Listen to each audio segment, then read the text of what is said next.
એને ખૂબ, કારણ કે મહારાજે જો 9 મંદિર સ્થાપિત કર્યા ને, એ 9 મંદિર પૈકી આ ધોળકા આપણું મંદિર છે. આપણે તો ભાગ્યશાળી છે, 9માંથી 5 આપણને મંદિર મળેલા છે. અમદાવાદ દેશને 5 મંદિર મળ્યા છે. એટલે કયા મંદિરો છે? અમદાવાદ આવે, ભુજ, મૂળી, જેતલપુર, ધોળકા. બોલો બાકી શું જોવું? બાકી વડતાલ, ધોલેરા ને ગઢડા. જુનાગઢ, ગઢડા તો અડધું ગણાય. ગઢડા રાતે મહારાજ જતા રહ્યા હતા વાસુદેવાનંદ સ્વામીને કહીને. હવે એમ ના કહેશો કે એ ઇતિહાસ ખોટો છે.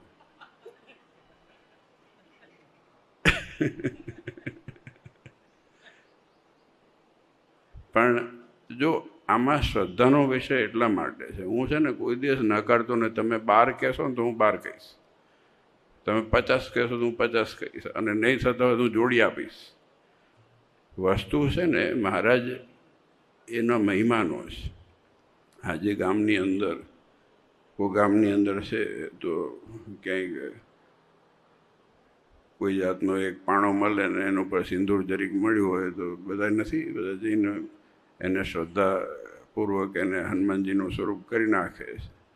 તો આપણે નકારતા નથી, કારણ કે બધી વસ્તુમાં ભગવાન રહેલા છે. બધી વસ્તુમાં ભગવાન રહેલા છે. અને શ્રદ્ધા છે ને એને કંઈ જોડવાનું એક સ્વરૂપ જોઈએ છે. એ આકારમાં હોય, નિરાકારમાં હોય. મહારાજે 2 વસ્તુ વચનામૃતમાં કીધી છે. અન્વયપણું કીધું છે, વ્યતિરેકપણું કીધેલું છે. એટલે મૂળ સ્ત્રોત જોઈએ છે જોડાવા માટે. અને આપણને જ્યારે ભગવાને પોતે પ્રસ્થાપિત કરેલા આવા ભગવાન આપ્યા હોય અને આવા રૂપાડા છે. જો આ કાષ્ઠની મૂર્તિ છે ને એ ગણતરીની જ છે. એ હવેલીમાં છે, આપણા રંગમહોલમાં છે અને ધોળકામાં છે, બીજે ક્યાંય નથી. કાષ્ઠની મૂર્તિ છે ને, લાકડાની કાષ્ઠની મૂર્તિ અહીંયા, એ 3 જ છે સંપ્રદાયમાં. એટલે આપણે તો ભાગ્યશાળી છીએ.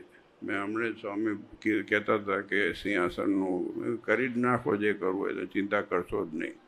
ભગવાન માટે થઈને તો છે, અને ભગવાન માટે કરવાનું છે, શું ચિંતા છે. પણ આજે ખૂબ આનંદ થયો.